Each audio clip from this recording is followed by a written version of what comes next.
Hi, my name is Kat Kerr, and this now Florida girl is missing the fall colors. And with Thanksgiving fast approaching, I wanted to decorate a little nook in my house just to remind me of those beautiful colors and for Thanksgiving. Now today we're going to be making a small banner, but before we get to work, we first have to create some textured backgrounds.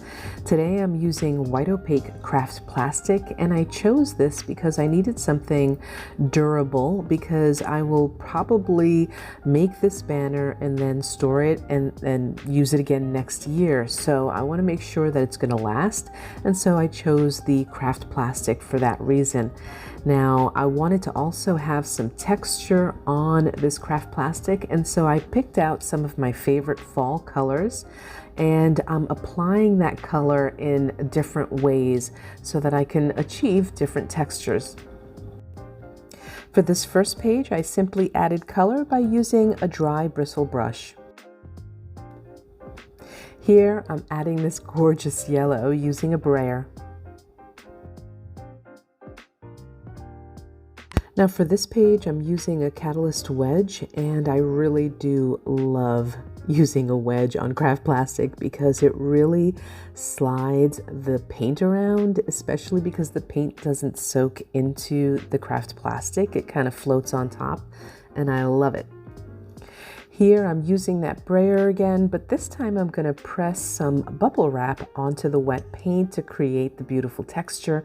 But of course I don't want that paint on the bubble wrap to go to waste, so I pull out another sheet and apply the paint from the bubble wrap. Now when that first layer dries, I add a color to the top, but I end up wiping away most of it because I want to make sure I can see that bubble wrap texture. For this page, I'm cutting it in half, and I'm doing my go-to texture when it comes to craft plastic. I apply the paint and then press the other one directly on top of it, squishing them together, creating this gorgeous texture. And lastly, I use one of my foam stamps. I'm using a brayer to apply the paint onto the foam stamp and then just pressing it onto the craft plastic.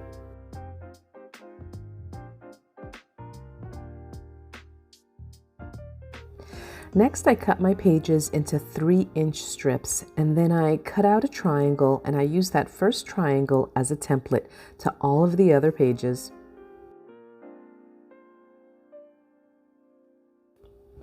Now I ended up cutting a lot of triangles because I didn't know exactly how many I would need for the length of my shelf. And so first I need to add some adhesive, and I'm doing that by using a sheet of double tack dry adhesive film.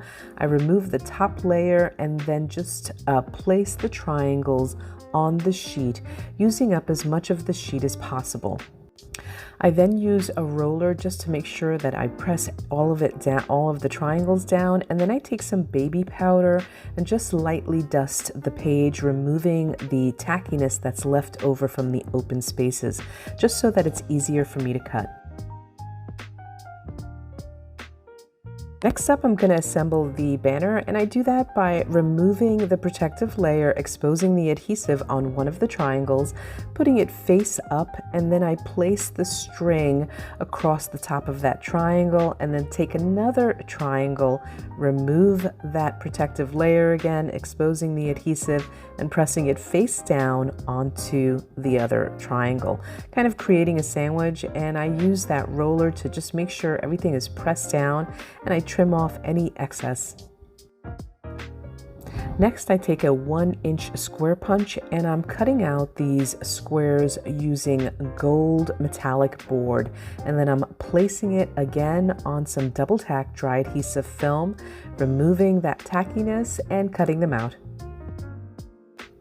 Next, I remove that protective layer, exposing the adhesive, and I place that square on an angle and fold it over the top of that triangle.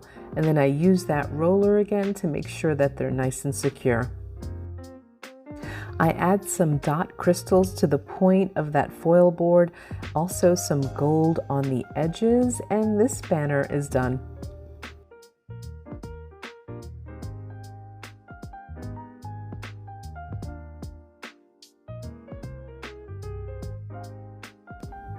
Now, I had some leftover craft plastic that I didn't want to go to waste, and so I decided to make some cards for some of the guests that I'm having for Thanksgiving.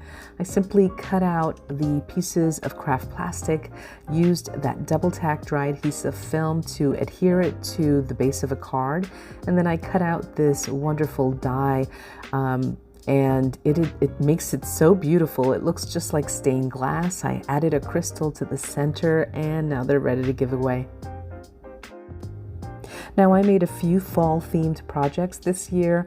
I made those pumpkins also using craft plastic, and that pie using some of my mono prints, and I love the way it all came together.